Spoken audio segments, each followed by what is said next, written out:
Welcome back to my channel. ఇప్పుడైతే మనం simple and టేస్టీగా ఎగ్ ఫ్రైడ్ రైస్ని ఎలా చేయాలో చూద్దాం. ముందుగా ఉల్లిపాయలని తీసుకొని సన్నగా కట్ చేసుకో, అలాగే పచ్చిమిర్చి, కొత్తిమీర, కరివేపాకు వీటన్నిటిని కూడా సన్నగా కట్ చేసి అయితే తీసుకోవాలి.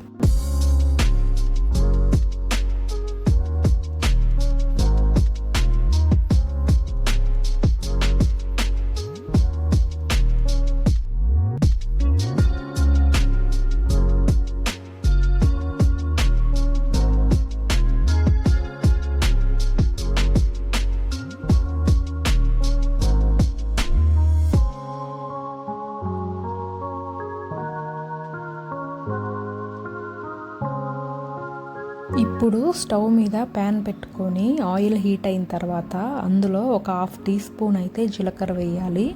జీలకర్ర కొంచెం ఫ్రై అయిన తర్వాత అందులో మనం కట్ చేసి పెట్టుకున్న ఉల్లిపాయలు, పచ్చిమిర్చి అయితే వేయాలి.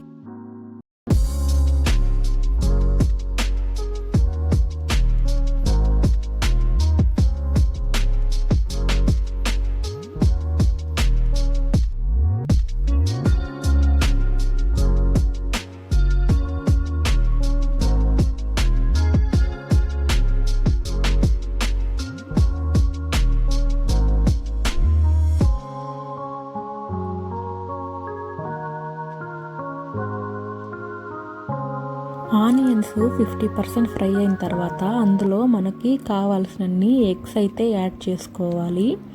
ఎగ్స్ వేసిన వెంటనే అయితే కదపకూడదు, కాసేపు అలాగే ఉండనివ్వాలి.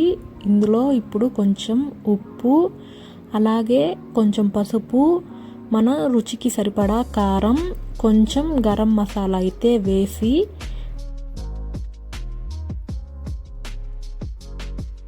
వీటన్నిటిని బాగా మిక్స్ చేసిన తర్వాత అందులో కొంచెం కరివేపాకు, కొంచెం కొత్తిమీర వేసి ఇంకొకసారి అయితే బాగా మిక్స్ చేయాలి.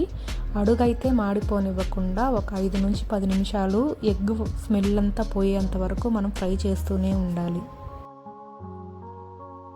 ఎగ్ అంతా బాగా ఫ్రై అయిన తర్వాత అందులో మనకి కావాల్సినంత రైస్ అయితే యాడ్ చేసుకోవాలి. రైస్ కొంచెం పొడి పొడిగా ఉండేటట్టు చూసుకోండి, ఫ్రైడ్ రైస్ కాబట్టి కొంచెం పొడి పొడిగా ఉంటే బాగుంటుంది. రైస్ అంతా మిక్స్ చేసిన తర్వాత ఒకసారి ఉప్పు ఏమైనా తక్కువైందేమో చూసుకొని కావాలంటే కొంచెం యాడ్ చేసుకొని ఒక 2 నిమిషాలు అయితే రైస్ని ఫ్రై చేస్తే సరిపోతుంది. వేడివేడిగా మన ఎగ్ ఫ్రైడ్ రైస్ అయితే తయారైపోతుంది.